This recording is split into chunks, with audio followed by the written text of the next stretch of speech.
The Love Island drama, allegations, and when a friend group implodes after Jonna Craig dumped fellow Islander Kenny Rodriguez. The famous friend group of Love Island USA Season 6 took sides.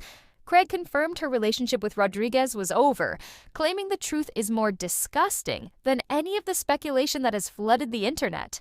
Rodriguez later replied via social media posts that included, "I released this chapter with no ill will." The sentiment wasn't shared by fellow Islanders.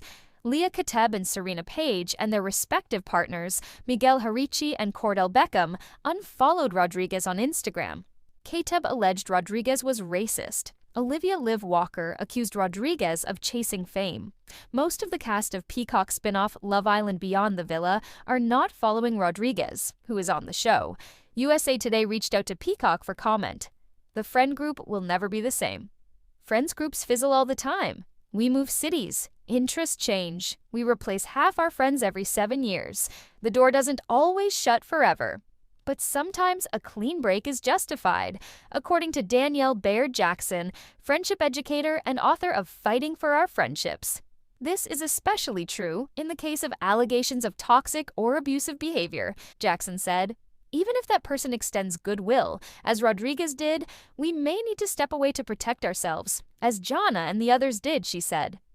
"We can recognize that a person feels remorseful and regretful of what they said, that a person was in a place of ignorance and unlearning certain ideas," Jackson said. "It doesn't absolve or protect you from the consequences that come with that."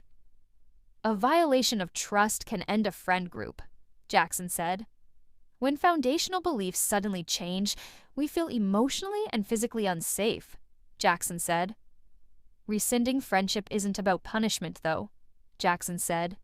"It's because I can't exist safely, freely, vulnerably, and wholly with you." Jackson said she empathized with the disillusionment the Islanders experience after trust is broken. "That is a psychological bending that can be really hard to navigate," Jackson said.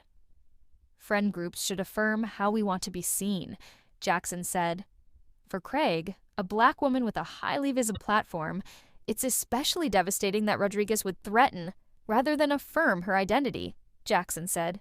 "I don't need you to be a Black person to be my friend," Jackson said of the role of race in friend groups, "but I need you to recognize that I am a Black woman." We don't always see this level of direct confrontation when a group member is accused of being dangerous, according to Jessica Calarco, a sociologist at the University of Wisconsin. "Most will tend to continue the friendship," Calarco said. "This is because when someone close to us, or even similar to us, engages in violent or toxic behavior, we're less likely to blame them for their actions than we would be if we saw the same behavior from someone to whom we're not close." Gender factors, too. Friend groups can be a hugely instrumental for women escaping toxicity in a romantic relationship, according to Calarco. Meanwhile, for some men, friend groups can serve as a blanket defense, she said, with less likelihood of isolating individuals. This isn't always the case, but can often be direct confrontation doesn't occur. If you think your friend did something terrible, you probably won't lobby to kick them out of the group unless you think that the rest of the group is already on your side, Calarco wrote. Supporting friends through toxic breakups is also particularly hard for those who are also friends with the partner responsible for the abusive behavior, given the competing obligations involved. "As tempting as it is, don't pose ultimatums to friends," Jackson said. "And don't assume friends will automatically be loyal. Articulate what you want and let them act.